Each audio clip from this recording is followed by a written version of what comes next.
Okay. Good afternoon, everyone. My name is Kristen Hansen. I'm the Lieutenant General at the Attorney General's office. We are, I believe, live streaming from the Montana Supreme Court courtroom. If I was told to let you know that if the Zoom link goes down, that I believe it is also streaming on the Montana Supreme Court's site. So there are two places you could be watching from. I'm here today, sort of across the room, from the Solicitor General, David Dewhurst. The two of us will do the presenting today.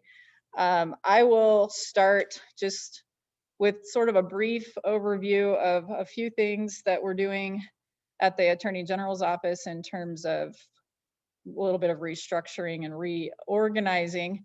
And then I will turn it over to David. He will, by and large, do the substantive discussion on the legislation that was passed in the last session that has since been challenged in court that we are defending. And then he'll probably also do a rundown of things that are going on in federal court from the Attorney General's office. So you're probably wondering why I'm called the Lieutenant General instead of the Chief Deputy Attorney General.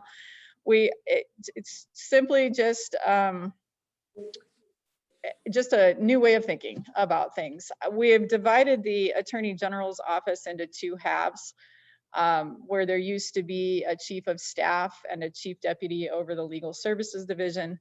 We've now divided the Attorney General's office into a regulatory component and a law enforcement component. And I am the person in charge of the law enforcement half of the Attorney General's office. So I'm responsible for the Montana Highway Patrol, the Crime Lab, the DCI, Division of Criminal Investigation, and Legal Services Division. We have a Chief of Staff who is currently managing the Gambling Control Division, the IT Division, Central Services, and the Motor Vehicles Division. So under my purview then is the Legal Services Division. And the vision of this Attorney General is to move away from even the title Legal Services Division, which is currently broken down into 5 bureaus, and restructure that as the state's attorney's office. We are trying to create a law firm which has more the sense of a team, a law firm environment. We're shrinking down from 5 bureaus to 3. We'll have a Legal Services Division, the Criminal Division, which will include appellate prosecution services and a handful of MOUs that we work, and the Child Protection Unit. And then the Solicitor General's office will be the new Civil Bureau. So the solicitor will be responsible for, the solicitor's office itself will be responsible for all, essentially, civil litigation. So the current Civil Division and the current Consumer Protection Bureau will both move into the solicitor's office. And so the Solicitor General, David, here will be Chief Civil Litigator for the state of Montana. The solicitor and the assistant solicitors essentially will be responsible for appeals and federal work. But we do intend to have our civil and consumer protection attorneys do some cross-training and try to facilitate more of a team approach in the state's attorney's office. So you'll start seeing some of those changes. We have a couple openings online right now, and you'll see that we've started changing the name to State's Attorney's Office and moving away from Legal Services Division. So with that brief introduction, we've got quite a few laws being challenged right now. I think it'll take a while to get through those. I'm going to let him start speaking on those. We will take questions. We'll take comments and questions on each case. So as he is presenting the information about the laws and the cases, I don't know exactly how to do this. Is somebody doing a raise hand thing? How about in the chat? Okay, I'll see. All right, I will. Okay. I'll open the chat window. I'll kind of monitor the chat window while David's talking, and we'll try to address questions from the Zoom audience as they come up. We'll also take questions from the live audience here. So with that, David, I think it's your turn.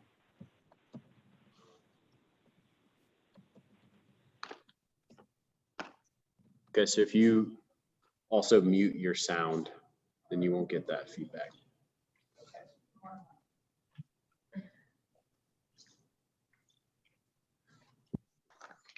All right, well, it's a pleasure to talk to you today. Thanks for the invitation, and glad to provide an update on what our office is up to. Special apology to everybody watching on Zoom. You're probably getting just a really magisterial glare from the top of my head. These lights behind me. So I did not bring powder sufficient for the occasion. So, right, or a wig. But anyway, so apologies about that. Also, before I start, I want to just say hey to a couple people, Pat Riskin, one of our excellent civil litigators here in the room, and also 3 of our assistant SGs, Katie Smith-Gall, Christian Corrigan, and Brent Mead. Many of you may have met them already, and if not, please do. And then I see several of our civil attorneys on the Zoom chat here, so hello to all of you as well, and thank you for your excellent work on behalf of the state. So what I want to do is sort of first run through the different challenges that we're defending right now to laws that were passed during the session. Very sort of superficial discussion about those cases. Obviously don't want to, I don't know who all's on the Zoom call, and frankly, I don't trust you. But don't know if, don't want to talk too much about legal strategy and things like that, but just give an overview of sort of the issues and what we're working on defending. So I'm going to do that, and then I'm going to talk through sort of by way of that discussion. There are 3 different areas of law in Montana that I think both the courts and the bar should be sort of paying attention to and working on tightening up a little bit. 3 different areas, particularly from a public law perspective, that I think need to be cleaned up, and some of the cases that we're working on demonstrate that pretty well. And then finally, I'll talk about sort of the other half of the job of the Office of Solicitor General, and that is the federal facing work, which is really sort of enforcing federalism interests and the ability of the state to function as it should within our federal system. So that's what I plan to do. And again, if you do have questions, Chris, maybe if you keep an eye on the chat, we can feel free to interrupt, and we can talk about those. And if you're in the room, feel free to interrupt too. So with everyone's screen brightness turned down to accommodate that issue, I'll go ahead and start. So the first case I want to talk about is one of the first ones that was filed this spring, and that's Brown versus Gm Forte. And this was the challenge to SB 140. Along with a number of other sort of judicial branch reforms, SB 140 eliminated the Judicial Standards Commission and created a process where the governor can appoint from self-elected nominees who receive a requisite number of recommendations and support from the public. So that law, that challenge was filed directly in the Supreme Court, as many of you know, and we did ultimately prevail in that case. There were a few speed bumps in that case that sort of led to speed bumps in other cases, but that was a good decision, and it sort of leads to the first sort of interesting issue that you know we need to be thinking about sort of as a public law bar, and the courts hopefully be thinking about it too, and that's just the issue of sort of how we go about constitutional interpretation in the state. So the decision was interesting. We argued 4 different bases why the case should either be dismissed or thrown out. The first was standing. We thought there were real standing problems with these plaintiffs. The second was that it didn't meet the emergency and urgency factors that are required to sustain an original action. And then the final 2 were the plain text of the Constitution controls here. it entrusts this process to the legislature. They can determine by law how the governor appoints nominees. And then the last one was sort of an alternative argument, which is, this is SB 140 is consistent with the intent of the delegates, the constitutional delegates in the 70s. And the court, in its decision, when we obviously like the result, but in its decision, its analysis, it sort of breezed through those first 3 points. And all 3 of those are pretty important. And so breezing past sort of the plain text argument, which really seemed like a sort of an open closed case, they instead sort of grounded their decision in this in this fourth consideration, which allows you, when you're doing constitutional analysis, to do some mixture of textual and historical analysis. What did the delegates want to do? And I think I think they got the question right, but I think opening the door to that sort of analysis is probably a bad idea. And I think if the text provides a very plain answer, it's probably best just to land on the text and do what the text requires. Because once you get into those types of historical inquiries, even though we have the benefit of probing history that's only 50, 60 years old, that opens the door to all sorts of mischief. And it's hard sometimes when you go through to ascribe some sort of collective meaning to the convention when you have delegates saying sort of dramatically different things about different topics. And so just as a general proposition, I think that's one of the first things as a bar, and hopefully the court will be thinking about is moving towards sort of tightening up that constitutional analysis. If you're going to go beyond the text, you should do it as a matter of last resort if there is true ambiguity in the text. I don't think there was in this case, but like I said, we were happy with the result. But that did lead to that observation that this is one area where we need to be maybe tightening up our constitutional jurisprudence. The second case is related. Winter. Hey, do you want to take questions on that one first, or do you want to do the related cases first? Oh, are there questions? I don't know. There could be in the room. There are not online, but there could be in the room. There's one. Yeah. All right. What did they do? I haven't read the case. What did they do with the plain language? Not much. Did they come down one way or the other? No, I don't think they addressed it squarely, and I think that was part of the problem. They sort of they zoomed past it, and I think you see this in a lot of court decisions, because you do have this feature in Montana jurisprudence that allows you, not as a last order, but as a first order tool, to look both at the text and what the intent of the framers was. And so that's why I'm saying, what the better rule would be one that says exhaust the textual avenue first. If the text doesn't answer the question clearly, then maybe look to use some of these other legislative history, constitutional history tools, but let the text do the work first, because that's the law. I mean, that's what we actually are stuck with. So, but yeah, they address it briefly, but they sort of launch directly into what the intent of the framers was. And what we ended up with was, well, SB 140 and the old Judicial Nominating Commission basically wanted the same thing, good judges. And really, if you're boiling down constitutional convention intent to something like that, then I'm not sure what utility that actually serves. The easier answer, the better answer, the one that is open to far less mischief, is the one that allows the text to answer the question. So that would be a good thing to see more of in the future. Hold on, David, just a second. The online folks are asking me to repeat what the question was, and it was a pretty brief question. What was it? The question was, did the court address his third point about the plain language? Okay. Come down one way or the other. Okay, thank you. If you all could not hear that, the question was, did the court address the third point regarding plain language? I will also try to type the questions into the chat box. Okay. So the next one is the Winter versus Bessette case, and that was more recently filed after we got the decision in Brown versus Gm Forte. And in that case, I'm sorry, not Winter versus Bessette, Winter and Bessette versus the state.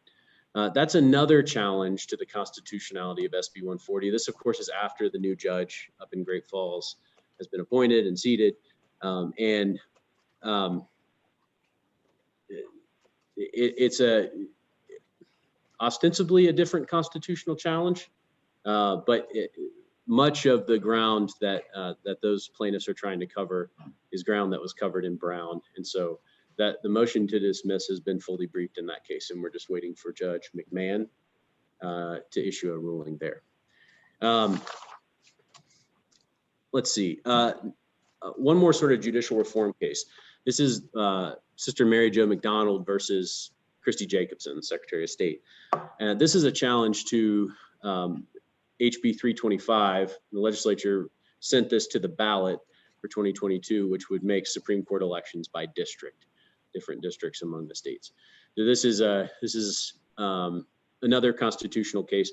Some interesting snafus with service of process in that case. And so actually that one's, before we've gotten to any of the merits, that one is now on appeal before this court, the Montana Supreme Court, because the state's position is that we were never served properly in that case.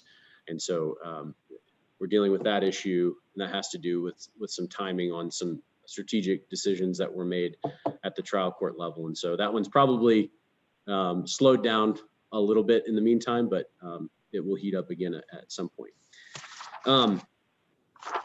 Let's see.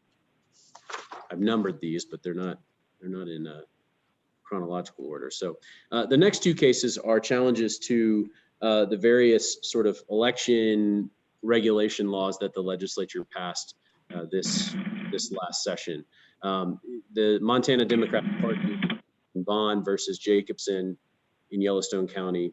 That one challenges the voter ID requirements, the elimination of same-day voter registration, and some of the new regulations on ballot collection. Another case also filed in Yellowstone County, Western Native Voice, and several other parties. That one only challenges the eliminating the same-day voter registration requirement and the ballot collection. So those two cases, there's a motion to consolidate right now that's pending. And we have a motion to dismiss fully briefed in the Montana Democratic Party case. And so we'll see how that one turns out. Of note in that case is a very important U.S. Supreme Court decision, Brnovich versus Arizona Democrat Party from this last term, just a month or two ago. And really, at least from a federal constitutional perspective, answers the questions in these cases. Now, there will be some question about whether the state constitutional standards are going to sort of run in the same direction and do the same things as the federal standards, but we will see. So we don't have to just take questions. We can also take comments and have discussion, not opposed to that. So if anybody has any comments on, like right now we're talking about the election cases, we're happy to entertain those as well. Anyone? All right. Next one has been one of significant public interest too, and that's the Board of Regents versus the state. This has to do with HB 102, the campus carry bill. And so this case is before Judge McMahon. There is a preliminary injunction in place on the board's requirement to implement that policy. It's an interesting case historically and procedurally because it sort of the board was somewhat involved in actually developing this bill and secured a number of concessions in the process. And now it sort of late in the process, as we got close to the implementation date that they sort of asked for, they had a change of heart and decided to sue. And so that case involves sort of who gets to regulate this space. Is it the legislature, who's sort of armed with the fullest expression of the state's police powers, or is it the Board of Regents, who has a broadly stated mandate in the state constitution? And so very interesting issues there. We're getting set up now to probably resolve that this fall on cross motions for summary judgment. And And so another couple interesting issues in that one. While the case is not squarely about the Second Amendment, it obviously has very strong Second Amendment implications. And so the Montana Shooting Sports Foundation and a law student, I believe, at University of Montana, both moved to intervene. And that request was denied by Judge McMahon, who sort of asserted that the issue is not about Second Amendment rights, it's about who has the power in this particular area. And so actually, the Shooting Sports Foundation sought a writ of supervisory control on that issue, and the Supreme Court has ordered responsive briefing. So we'll be dealing with that issue in addition to just moving towards summary judgment in that case. So very, very interesting issue for those who care about guns, or who gets to regulate certain aspects of life on Montana campuses and the state more broadly. Any comments on that one? Questions? Yes. I went a little tangential. Sure. This is the second time you've mentioned Judge McMahon. It's a question about the first judicial district, and by statute and by convention, many of these constitutional claims are brought in the first judicial district. It seems to me there's always been an equal protection problem there, because those judges are elected by a very limited population in the state, which is not necessarily reflective of the entire state. If you're sitting out in Broadus, well, why isn't your judge? Why isn't the judge you get a vote for ever get a rule on these questions? And that's kind of in your wheelhouse as a solicitor. Is there any kind of? It seems to me that's a. If I didn't live in the first judicial district, I would be a little. I'd be a little picked, but I never get my judges never get a vote or never get a pass. And a lot of these things, a lot of those important procedural, important factual issues that the judges themselves determine. It's not just a perfunctory role they have. So, has there ever been any examination of that issue?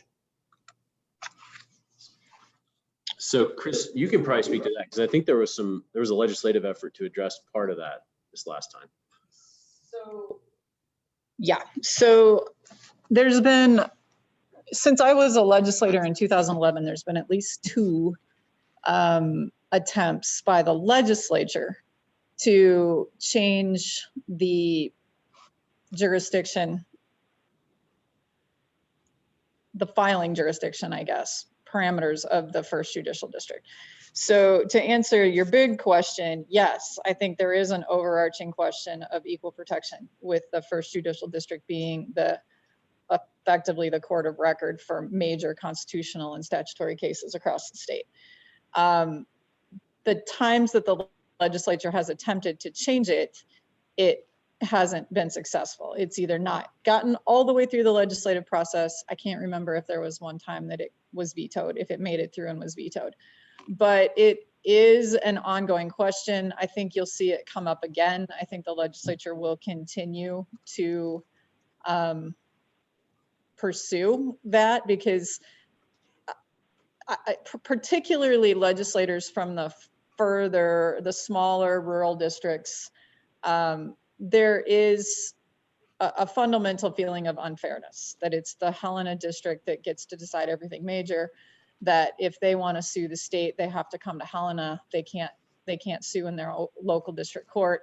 There's always reluctance by state agencies to have to go elsewhere or concede jurisdiction in a remote district. And those things are, I think they are questionable and potentially unfair. I don't recall it ever being challenged in a legal setting, but the legislature is intently interested. And the agency's, concern that I think.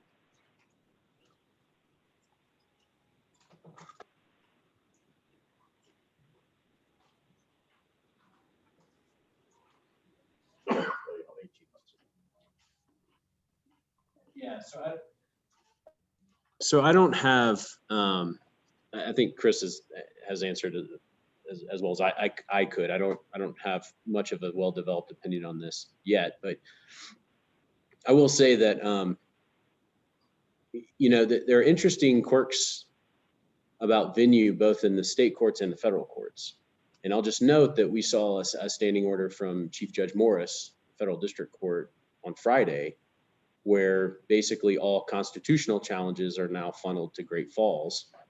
There are no criminal cases, I think, proceeding in Helena anymore. And Senior Judge Haddon, who's the only judicial officer in this city, is now taking half a civil docket. And, he's senior, so he's going to have a cutback docket already. But, there are interesting questions like that. I don't have an answer. This is more of a comment than anything, but interesting questions about whether that would actually sort of prejudice the state by not allow, there are plenty of times I want to sue the federal government. And, that it certainly would be the most convenient to do it right here in Helena. But those are most often going to be constitutional cases and the types of questions that appear under that standing order to now be funneled up to Great Falls. So there are interesting venue options in both our state and federal courts, and I think it's definitely worthy of additional thought. Just a couple more cases, and then talk more broadly about some of these issues. So related to the Board of Regents case, HB 102, is a case called Barrett versus Gm Forte. That was filed down in Gallatin County. And that is a challenge to 4 different bills that affect what the plaintiffs say are sort of activity on campuses.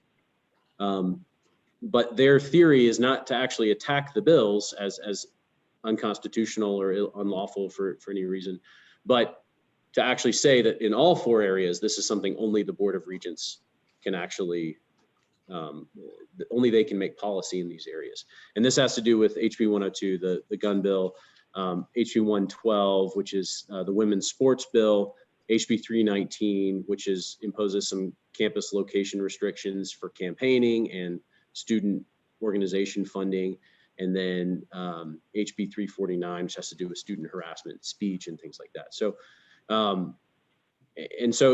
interesting arguments again. Query whether someone other than the Board of Regents is able to actually assert those arguments on behalf of the Board of Regents. And that's been our position in the case, is that these plaintiffs obviously lack standing. And so that one is also in the middle of being briefed on our motion to dismiss. I think we have one more brief left. And so another interesting related issue. Another one, there's a lot of crossover in some of these cases. Forward, Montana is another one here in Lewis and Clark County in front of Judge Minahan. And this one challenges one of the laws that Barrett challenges, and it also challenges the Judicial Recusal bill, which requires a judge to recuse if any of the litigants or the attorneys before him donated a certain amount to him over some period of time, I think the last 6 years or something like that. And so both of that's also, an interesting case. There's a preliminary injunction in place. Interestingly, in that case, we also made the argument that the plaintiffs had not established standing because they haven't actually shown how these bills, they haven't shown anything more than a disagreement with the laws. They haven't pled anything more than that. And so, interestingly, Judge Minahan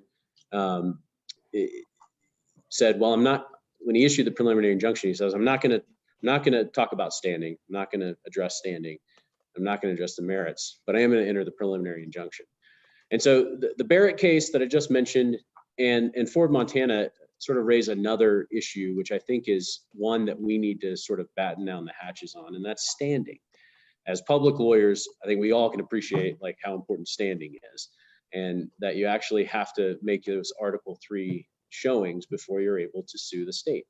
And we don't, contrary to some other states, I think like Nebraska, have a free-floating public interest standing doctrine where if this is an important issue that you care about, you can bring suit. And so I think it's important that we insist on the application of those strict standards as much as possible. And I think the Brown case did this a little bit. I think those standards are a little bit muddied. And I think there's a lot of work that we can do sort of as public lawyers in our briefing to courts, but also the courts can do to sort of tighten that down and make sure that we actually have the proper parties and parties that are entitled to some sort of relief before the courts.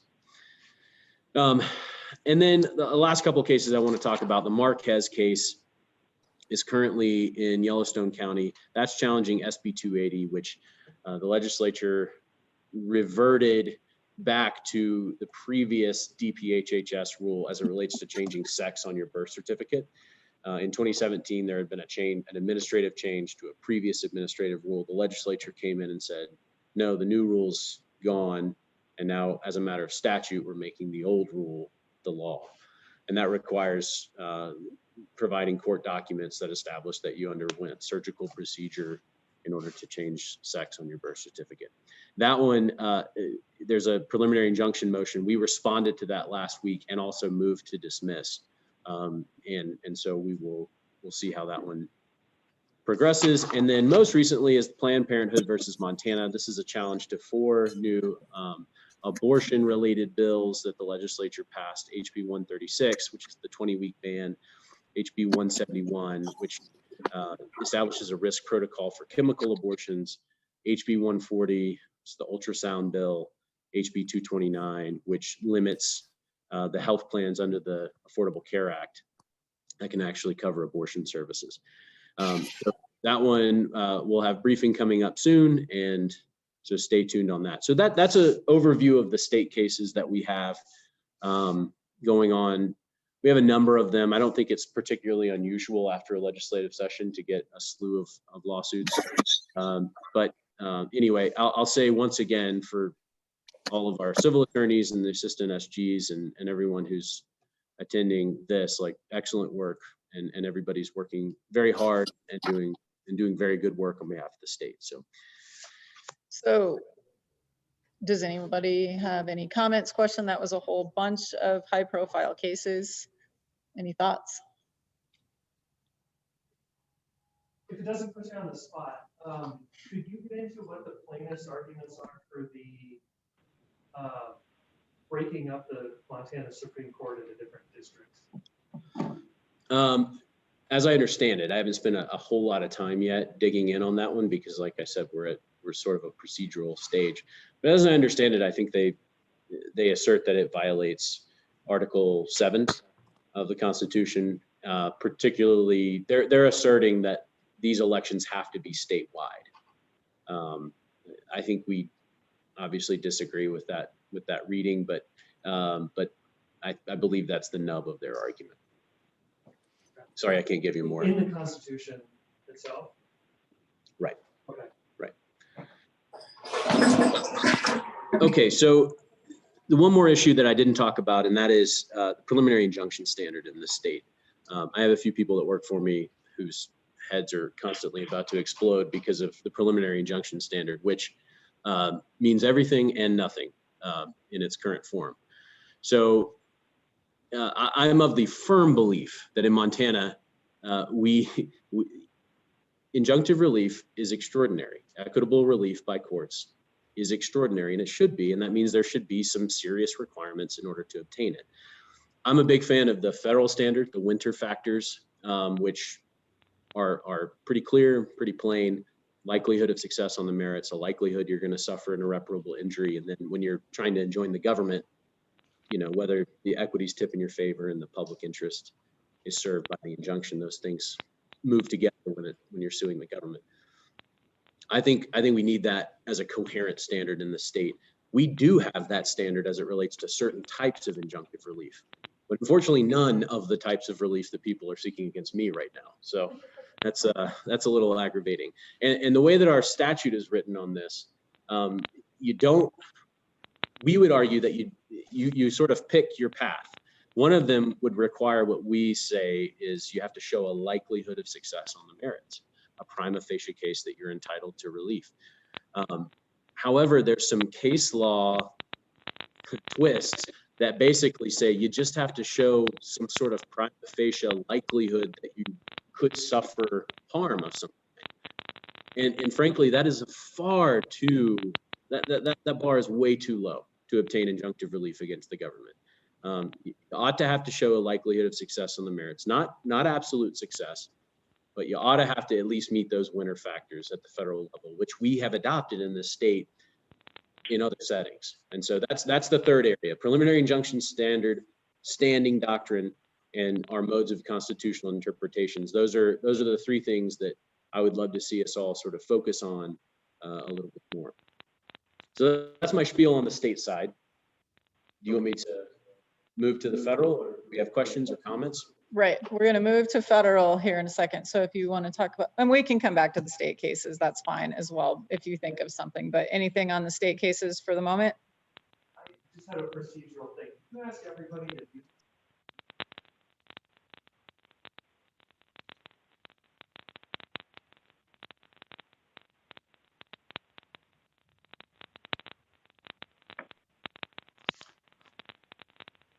Any other questions or comments before I keep talking? Now's your chance. Okay.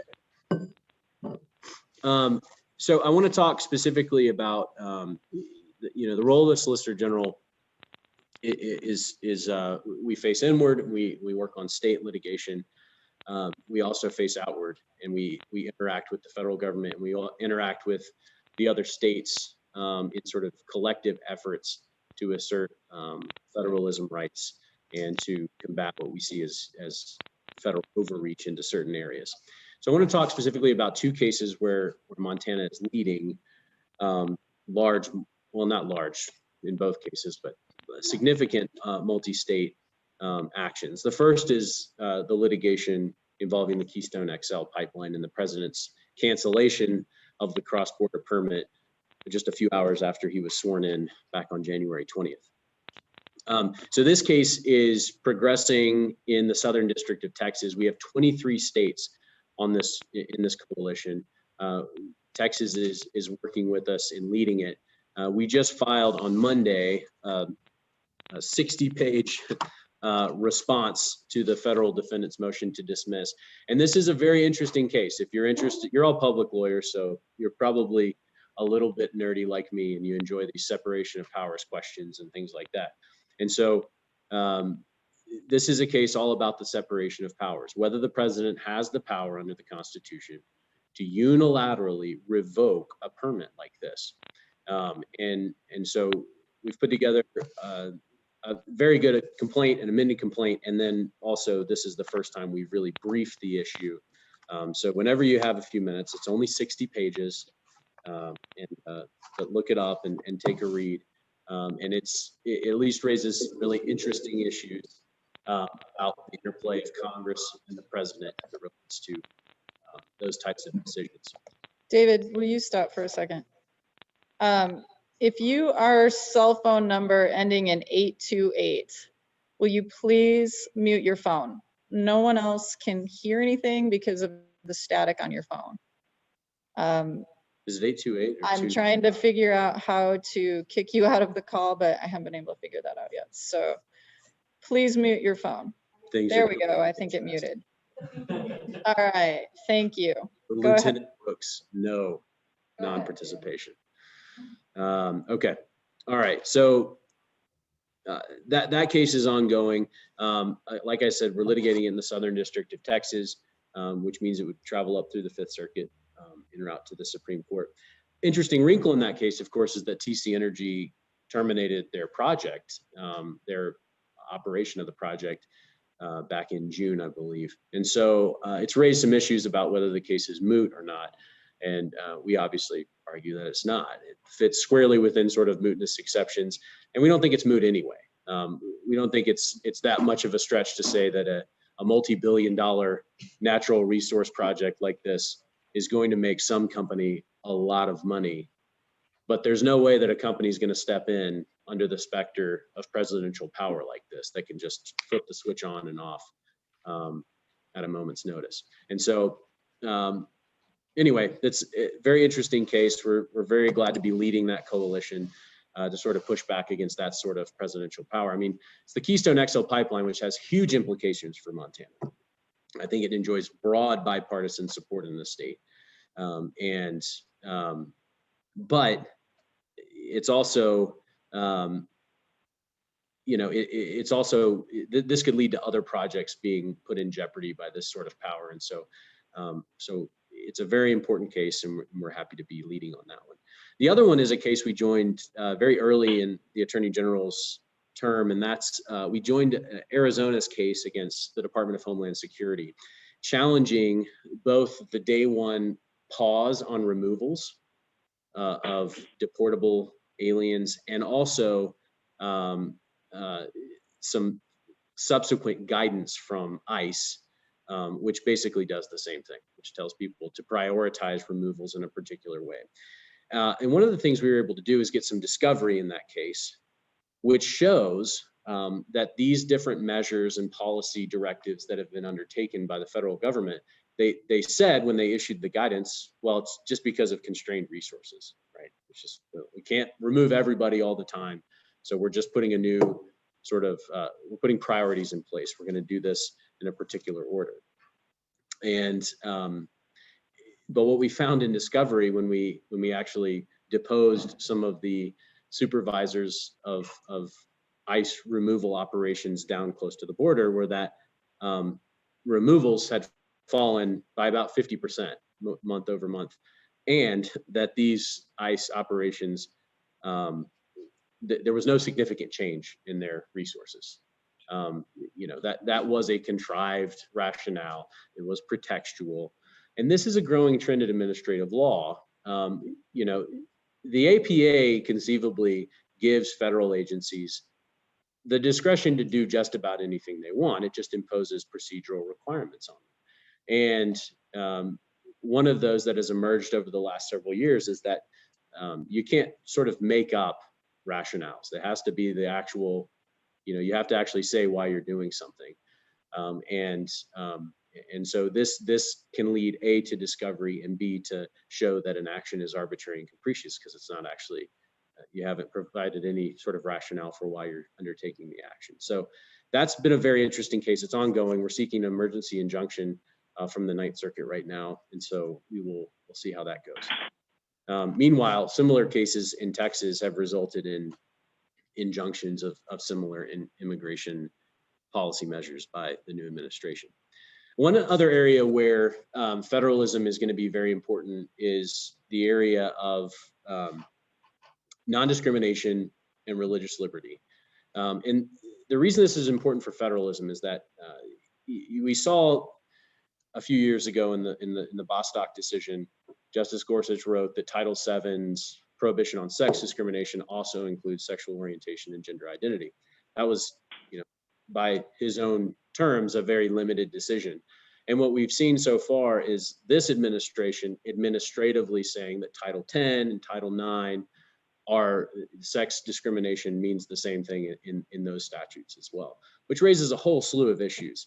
But fundamentally, these issues about whether sex discrimination includes sexual orientation and gender identity, or whether those categories should be created separately as different bases for non-discrimination, those are fundamentally issues that the states should be able to decide. And so what we're seeing is in different avenues, public housing, and now in Title IX through education funding, the federal departments are using their oversight powers to try to force states to accept their view on what these non-discrimination provisions mean. That implicates religious liberty from an individual freedom perspective, but it also it sort of coerces and commandeers the state's policymaking authority in those areas. And so that's one of the areas we've pushed back on. We've led a few amicus briefs, one in the Ninth Circuit as it relates to Title IX, in support of is a case called Maxin versus Fuller Theological Seminary. And it's one of those types of cases where they're trying to strike down religious exemptions that seminaries and religious schools have long had to enforce their codes of conduct. And they're sort of leveraging Title IX and the changing definitions at the federal level to challenge those prerogatives that those schools have long enjoyed. We've been active in a couple other cases too, but I won't mention those now. In the Second Amendment context, which is another very important individual right at the federal level, but also something that the states should be in the business of regulating and not so much the federal government. We filed a number of amicus briefs. One challenging an attempt to hold gun manufacturers liable for the illegal acts of third parties using their products. So when someone actually does kill someone unlawfully with a weapon made by Springfield, can you sue Springfield under some theory of consumer protection? And long ago, Congress said no. They answered that question no. And so there was a court, an intermediate court of appeals in Pennsylvania, that struck that congressional statute down under the 10th Amendment and said that was sort of commandeering the judicial function of the states. And so we actually filed an en banc brief when that case was reheard, pointing out, that statute is obviously not a violation of the 10th Amendment, but also pointing out that, these types of gun control measures, we always try to approach everything from a very historical perspective.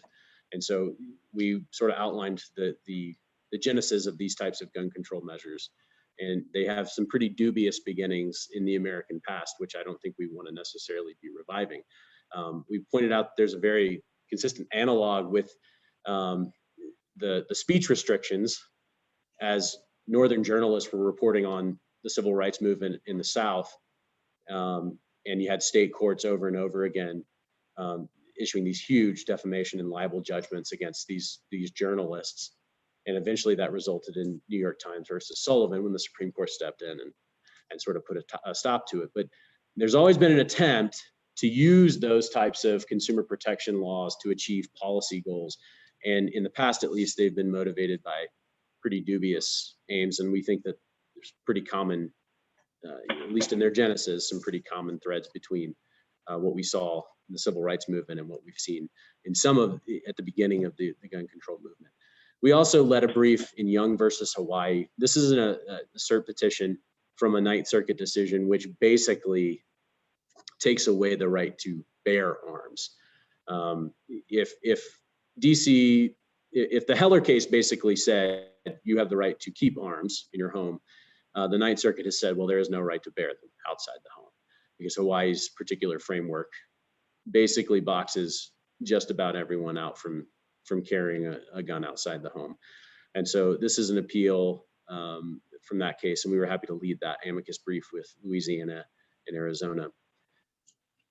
We also filed an amicus brief challenging and supporting a panel decision from the Sixth Circuit, which struck down an ATF rule, which basically said that bump stocks were machine guns. Now, we are not particularly interested in the bump stock question. I'm not particularly interested in that, but it's obviously a wrong interpretation. It's obviously a huge stretch when it comes to reading what the statute that they're supposedly interpreting actually says. And we think that that's a dangerous precedent when the federal agency tasked with regulating a fundamental right takes such a bullish approach to interpreting their enabling statutes. And so we wanted to push back on that notion. And so we filed the en banc brief on behalf of nearly 20 states in that case. And then shifting gears away from the Second Amendment, one more brief I'll talk about is a Seventh Circuit brief in Jones versus Monsanto. And that's a Class Action Fairness Act case. Whenever big class actions are approved at the district court level, there's a feature in federal law that requires the parties to notify all the state's attorneys general about the terms of the settlement. And when someone challenges that settlement on appeal, attorneys general usually have the opportunity to step in and say, yeah, this does not look right. And in class actions, there are always going to be Montanans who are included in those classes. And so this one particularly was pretty egregious. There was about 30% of this return going to consumers who had actually been injured. And then the rest were going to the trial attorneys and not KETAM, that's the wrong phrase.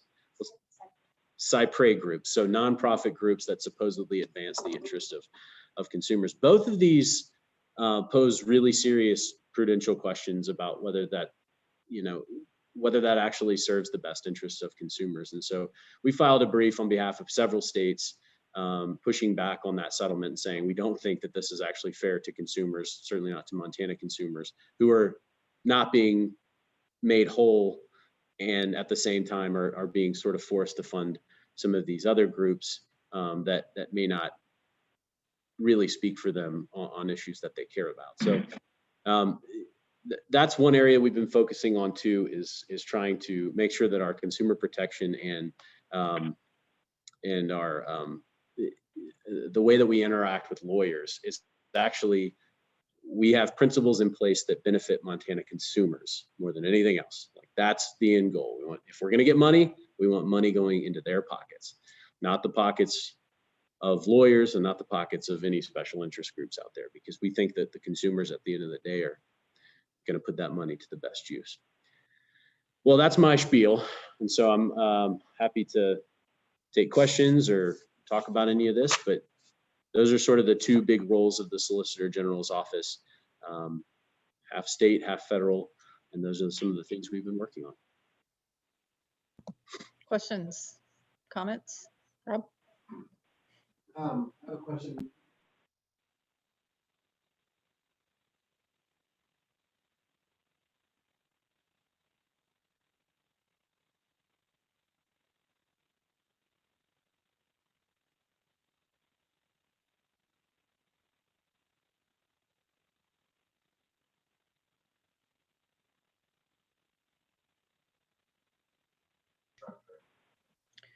Rob, the ALSB, because of its special mission and because of its special funding, we can't fully, I can't, at least at this time, fully integrate ALSB into what would be the civil section, the Solicitor General's office. And I don't really think that I need to. So ALSB will be the third standalone bureau in the state's attorney's office, and it will remain as it is with its special function and role. Is that what you want to need to know? Yeah. I was wondering if it had shifted to No. being incorporated. Okay. No, and for those of you who have been paying attention, we were, thanks to myself and you and others, we were 6 attorneys down on January 1st in ALSB, and we are now almost fully staffed again. So ALSB, for those of you who are agency attorneys and have relied on us in the past and have been wondering if you could again, we are pretty much back up to full go, and doing pretty well. And new group over there, but and doing pretty well. So but we can't, I would like to be able to on occasion allow an attorney over there who might be interested in a particular case that civil or solicitors are doing to maybe cross-train a little bit, but by and large, ALSB has their own role and we can't do too much with it. So you have a question for David as well? I did. You had mentioned right at the outset about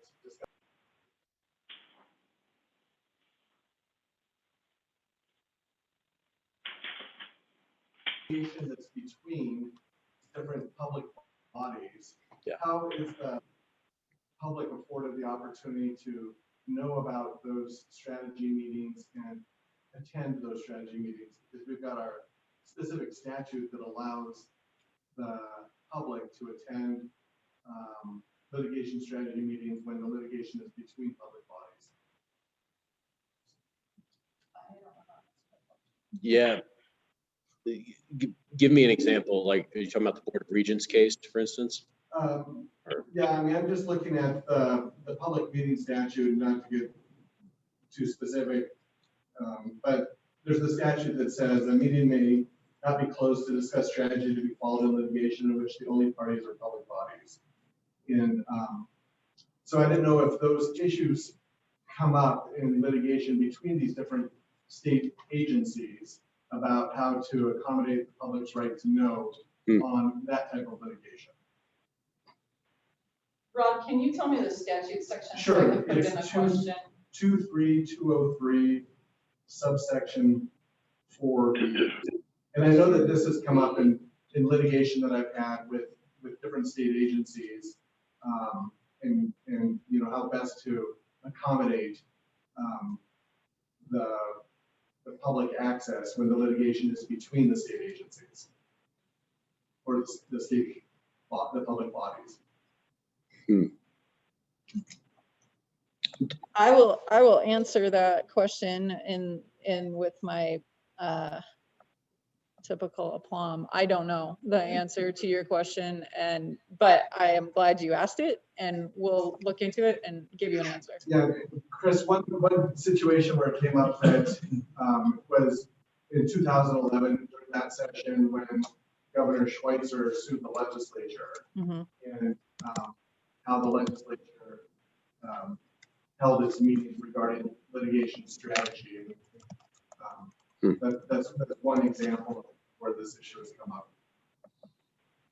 I vaguely recall that. We will look at it and we will get you an answer back. I'm sorry I can't answer the question today. Did I get the right code section up there, Rob? Oh, you can't see it yet. 2-3-203B. 2-3-203-4B. David, there's a question up from Zach to you.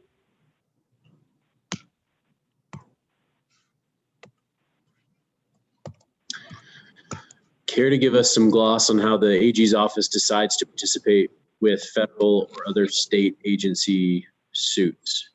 Well, the National Association for Attorneys General has often played sort of a coordinating role among all the states. And so they coordinate a lot of communication. And then there are a lot of sort of just ad hoc communications between state offices on different types of projects going on. And we make an independent assessment of whether we think the interests of the state are served by participating. And so sometimes we do and sometimes we don't. Is that enough gloss? Also, I think that was probably a swipe at my head glare, but I don't know. Yeah. Who's the ultimate decision maker? The Attorney General. The governor, the legislature never weighs in on it. Well, not if we're representing the state of Montana. I mean, the Attorney General is the chief legal officer of the state. And so he is the ultimate decider when it comes to the state's interest in litigation. I need a client like that where I get to make all the decisions. You just have to have clients elect you. There you go. All right. Looks like we're pretty much out of time.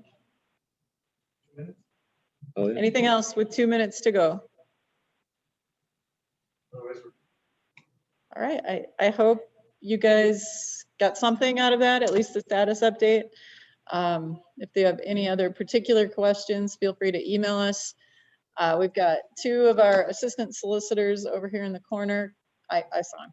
Christian and Katie, if you guys just want to stand up and sort of introduce yourselves. Yes, stand up, please. This is Katie Smith-Gall and Christian Corrigan, part of the Solicitor General's office itself. And Brent Mead is in the back. He'll be our next assistant solicitor, assuming he passed the bar last month. So this is how our office is staffing up at this moment on the solicitor side. So we appreciate the invitation. I hope we get to join you some other times as well. Have a good afternoon. Thank you.